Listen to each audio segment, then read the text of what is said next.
everyone, I'm back with another video. Just a short one this time to kind of show you what I'm using right now and kind of a flip through of it just very quickly. At the end of the summer, my job in the preschool I was working at ended. I mean, it didn't end so much as I needed to leave because this year I'm going to have to homeschool my 5 children, which is a little bit nerve-wracking, and I couldn't do that and a job outside of the home at the same time.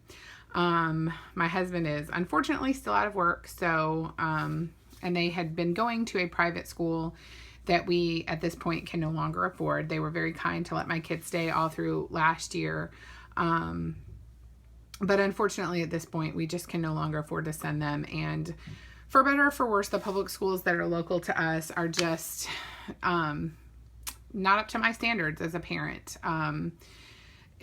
If worse comes to worse and I have to, work outside the home, of course, we'll send them. But right now we feel like we still have this particular choice, so that's what we're going to do. And because of that, because what's going to end up happening is I'm going to end up staying home more, I decided to move back into a more Hobonichi styled way of journaling and planning.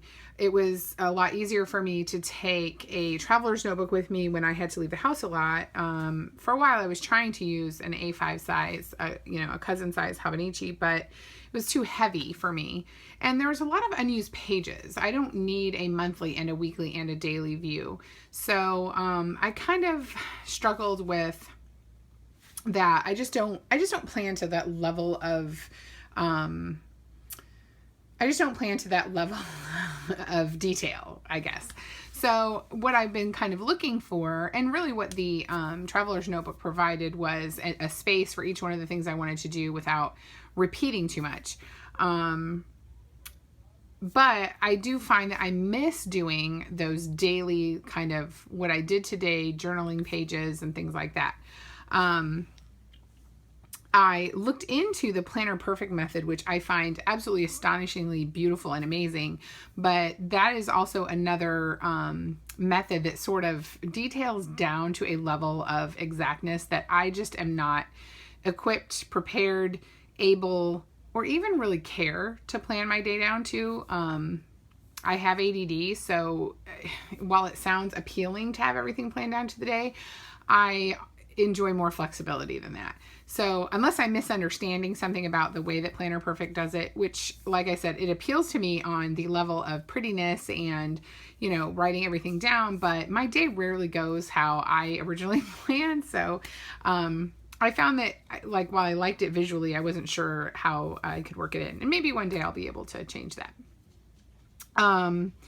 So anyway, what I decided to go back to was my Roterfaden, I don't know. I'm not German. I don't know how to pronounce it, but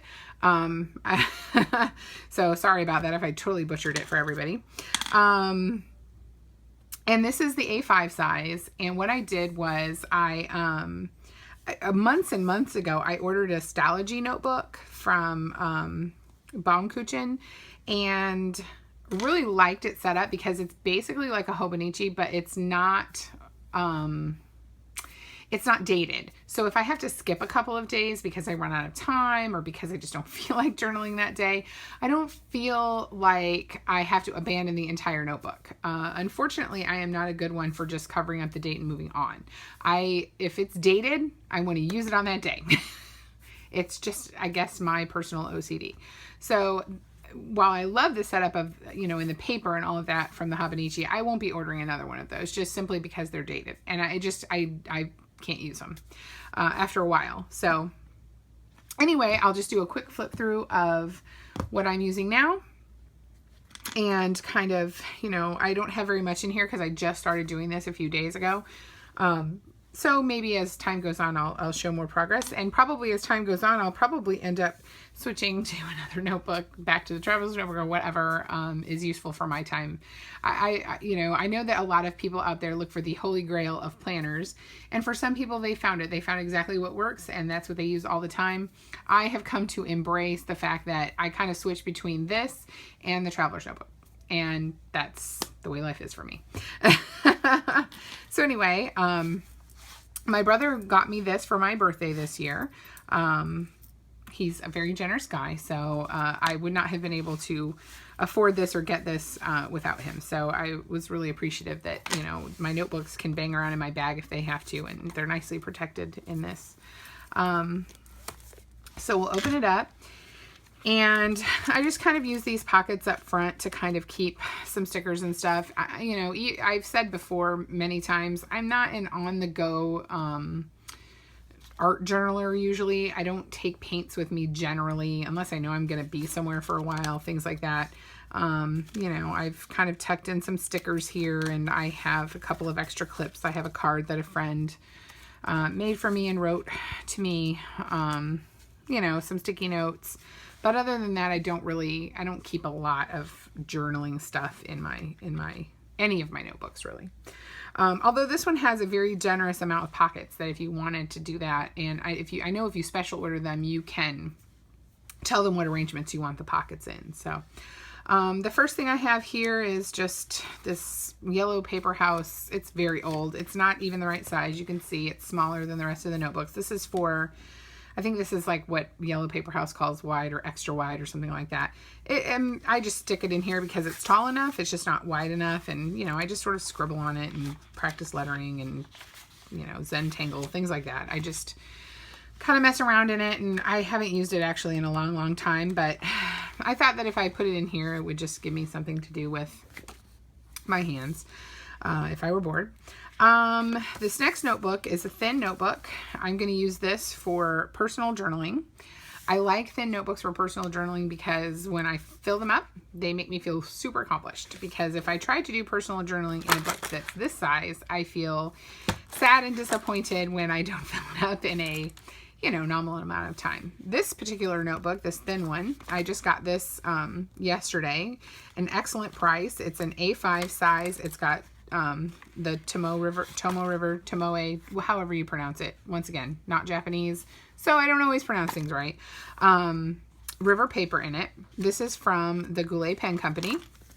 Ordered directly from them, and I love living like 45 minutes north of them because I usually almost get next day delivery even though I don't have to pay for it. So they're just so on top of everything that they ship it quickly, and it usually gets here the next day. And if not the next day, the day after that. So that's really nice. So anyway, I did a little bit of journaling in there, but since that's brand new, there's really not a whole lot in there. I picked lined for journaling. I've actually don't think I've ever had a lined. Usually I get grid, so this will be a new experience for me, but it's a nice, well-made notebook. I wish that it was sewn instead of stapled, but you know, you get what you get, and it'll be fine. Since I'm not doing a lot of like painting or art journaling or anything like that in it, I don't think that the stapling will make that much of a difference. But if you're going to do heavier things in it, if you're going to use it as a kind of a multimedia, sort of a Hobonichi, pasting things in, painting things, you probably want to find a stitched notebook rather than a stapled notebook. And then the last piece that's in here is the Stalogy notebook.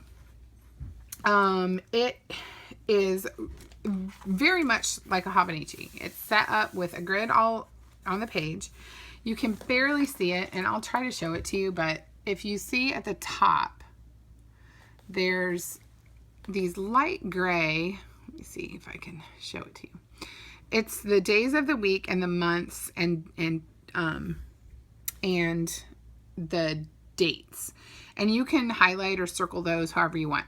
I kind of tend to ignore them because when you see the notebook in real life, they're so light gray that unless you have super duper eagle eyes, you can't really see them. And this is here because I removed a couple of pages that I had started journaling on, and then I didn't want to use it for that purpose, but I didn't want to keep them in there. So I removed them and placed them in another file. But it was kind of ugly, so I taped over it with some washi tape to make it pretty again.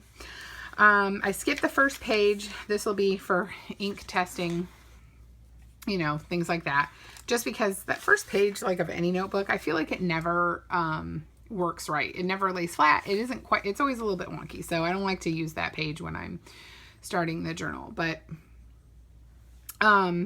So anyway, this is what I'm going to do my daily journaling on if I have time. I totally dated it wrong for the first 2 days. This is what happens when you don't work a daily out of the home work job, because you just kind of forget what day it is. But anyway, it's kind of going back to my, what I was doing in the Hobonichi, where it was kind of a mishmash of everything, maybe a little bit of what I did for the day, just a verse, or, maybe I'll go back to doing like a daily word of the day or whatever. And since I don't need as much room to plan anymore, because I'm not doing a whole lot out of the house, we can't afford to do co-ops and music classes and all of that sort of thing. My planning for my day is actually really small. I just basically need to make a little list of the things that I need to do for the day. And if it needs to be longer, I can use up more of the page. But, we're just at the beginning of our school year right now. I've actually only started one kid in on school. The rest of them will start on Monday. So just kind of a mismatch of things that, I want to, write down or journal about or whatever. So, what we had that night, a little doodle, some pretty washy, whatever I feel like doing is kind of what is happening on these pages. And then this is the next couple of days, just kind of the same thing. Some, this is a stamp. This is the same jar stamp that's over here. I just did it again in about the same place over here so that it wouldn't soak through. These pages are not the special, wonderful Toma River paper, but they are still pretty thin. I don't know if you can kind of see my hand through there or not, but so they don't take up a lot of space. But what I like about this is that literally every page looks like this. There's no dated pages. There's no calendar pages. There's no, special pages outlining holidays or extra information. It literally, from page 1 to the last page, is this, so that I can do what I want to on them. So when I get to a certain point, if I don't want to do this style anymore, I can move on to something different. I can just do straight up writing. I can do a painting that day, and I don't feel like I've wasted what is there. So that's what I really, really like about the Stylogy notebook. So anyway, that's kind of where that is. Now, like I said, I've only done these 3 days, and I finally got the date right on that day.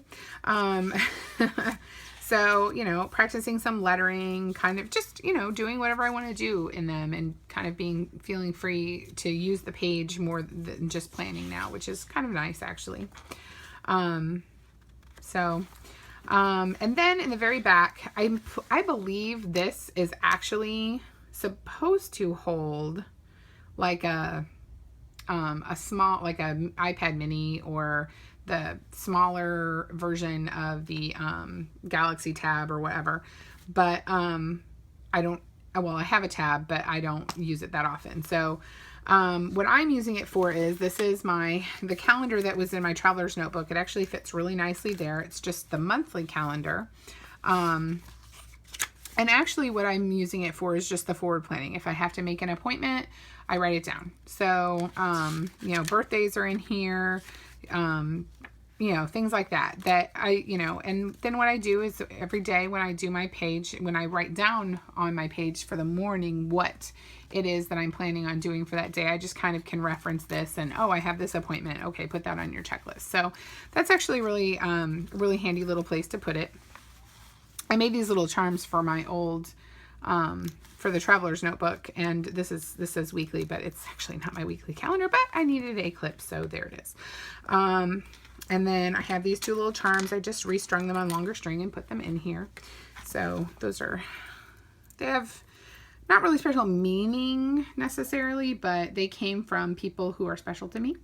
And so I like having them there as a reminder that, I have people who think about me at least every once in a while, so that's kind of nice. This is just a regular Pilot high-tech C pen. I know I'm going to disappoint a lot of people out there maybe that I do have fountain pens, and I like fountain pens, but they're not my favorite. I have learned that about myself in the last couple of years, that I tend to fight with fountain pens, and I like the idea of fountain pens, and I do use them sometimes, but really it's these little needle tip fine point pens that I really am in love with. So don't stop buying fountain pens. Obviously you use what you feel comfortable with, but I have just found that this is really, this kind of pen is really what I love and what works best for me. So anyway, I know I'm probably going to become a pariah in the journaling community now. Anyway, that's all for me. If you have any questions, just post them below, or you can catch me on Instagram. I've changed my Instagram name to _acorns_2 TO_oaks, OAKS, and I think there's another underscore at the end. Thank you for watching, and I'll see you next time. Bye.